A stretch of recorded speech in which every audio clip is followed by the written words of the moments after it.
High friends welcome back to my channel simple cuisine Bangla. आजकेर आयोजने आमी निये एसेछि बाच्चा थेके बड़ो सबार प्रिय भ্যানিলা आइसक्रीम तैरिर सबथेके सहज रेसिपिटी। मात्र 3टी उपकरणे आपनादेरके आजके खूब सहजभावे तैरि करे देखाबो भ্যানিলা आइसक्रीम किभाबे बाड़ीते बानानो जाय। आपनादेर मध्ये जारा एटा बाड़ीते बानाते चाइछेन तारा अवश्यई रेसिपिटी ना टेने एकदम शेष पर्यन्त देखबेन। आशा करছি আপনারাও খুব সহজে এটা সফলভাবে বাড়িতে বানিয়ে নিতে পারবেন। তো চলুন রেসিপিটি দেখে নেওয়া যাক।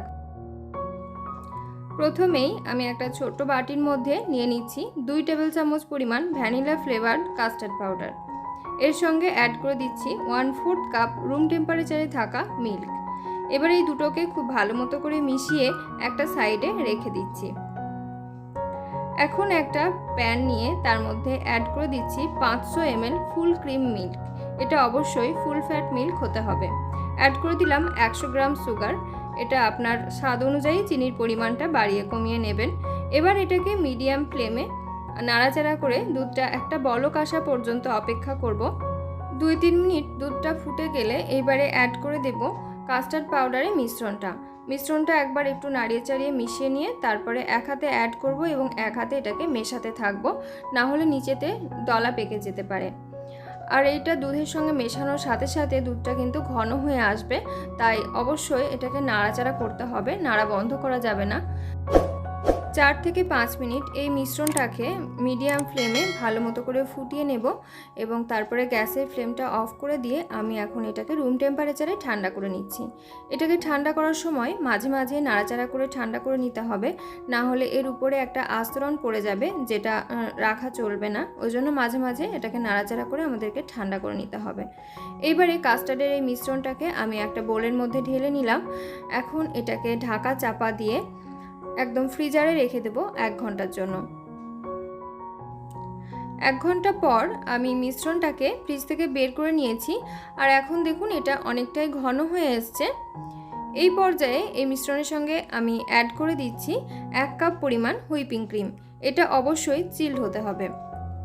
এবারে একটা হ্যান্ড ব্লেন্ডার দিয়ে ব্লেন্ডারের মিডিয়াম স্পিডে এটা দুটোকে খুব ভালো মতো করে মিশিয়ে নিতে হবে।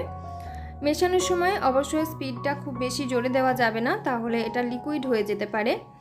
আমার এখানে মিশিয়ে নেওয়া হয়ে গেছে। এবারে এটাকে একটা ফয়েল পেপার দিয়ে মুড়ে ফ্রিজারে রেখে দেব 2 থেকে 3 ঘন্টার জন্য।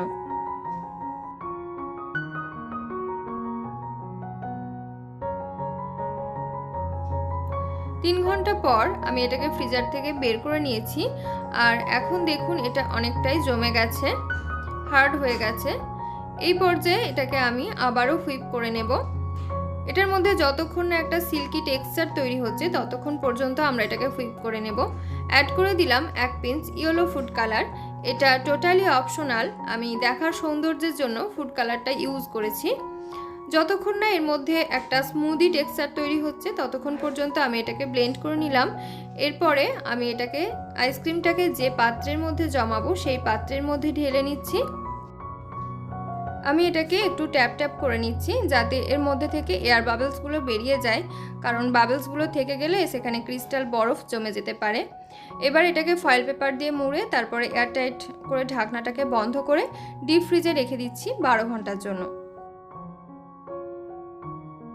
ফিরে এলাম 12 ঘন্টা পর। এখন আমি আইসক্রিমটাকে ডিপ ফ্রিজার থেকে বের করে নিয়েছি আর দেখুন আমাদের আইসক্রিম একদম রেডি হয়ে গেছে। তাহলে দেখলেন তো মাত্র 3টি উপকরণে খুব সহজেই কিভাবে দোকানের মতো একদম পারফেক্ট আইসক্রিম ইজিলি আপনি ঘরেই বানিয়ে নিতে পারেন। আর এটা বানানোর জন্য আমি ইলেকট্রিক ব্লেন্ডার ব্যবহার করেছি। ওটা আপনার হাতের কাছে না থাকলে আপনি হ্যান্ড হুইস্কার দিয়ে কিংবা ডাল ঘুটুনি দিয়েও এই কাজটা করে নিতে পারেন। কিছু চোকো চিপস দিয়ে আমি ভ্যানিলা আইসক্রিমটা সার্ভ করেছি, এটা পুরোপুরি অপশনাল। ভ্যানিলা আইসক্রিম তৈরি করার সময় আমি কোনো ফ্লেভার বা আলাদা করে কোনো এসেন্স ইউজ করিনি, কারণ যেহেতু আমি যে কাস্টার্ড পাউডারটা ইউজ করেছিলাম ওটা ছিল ভ্যানিলা ফ্লেভারের। তো এটার ফ্লেভারটা এতটা স্ট্রং ছিল যে আমাকে আলাদা করে আর কোনো এসেন্স ইউজ করতে হয়নি। তো আপনারাও যদি ভ্যানিলা ফ্লেভারের কাস্টার্ড পাউডার ইউজ করেন সেক্ষেত্রে আপনাদেরও আর আলাদা করে এসেন্স ইউজ করতে হবে না। কিন্তু যদি আপনি ভ্যানিলা ফ্লেভারের কাস্টার্ড পাউডার না পান, এমনি নর্মাল কাস্টার্ড পাউডার দিয়ে কাজটা করে থাকেন, তাহলে সামান্য পরিমাণ 1/2 টিস্পুন মতো ভ্যানিলা এসেন্স এখানে ব্যবহার করবেন। আজকের এই ভ্যানিলা আইসক্রিম তৈরির ইজি রেসিপিটি আপনাদের কেমন লাগলো সেটা অবশ্যই আমাকে কমেন্টে জানাবেন। আর রেসিপি ভালো লাগলে চ্যানেলটি সাবস্ক্রাইব করে সঙ্গে থাকবেন। আমার চ্যানেলে নিত্য নতুন আরও বিভিন্ন ধরনের রেসিপি রয়েছে, সেগুলো একবার চাইলে ঘুরে দেখে আসতে পারেন এবং আপনার আত্মীয় পরিজনদের সঙ্গে শেয়ার করতে পারেন। আজকের মতো এই পর্যন্তই, দেখা হচ্ছে আগামী পর্বে। ধন্যবাদ।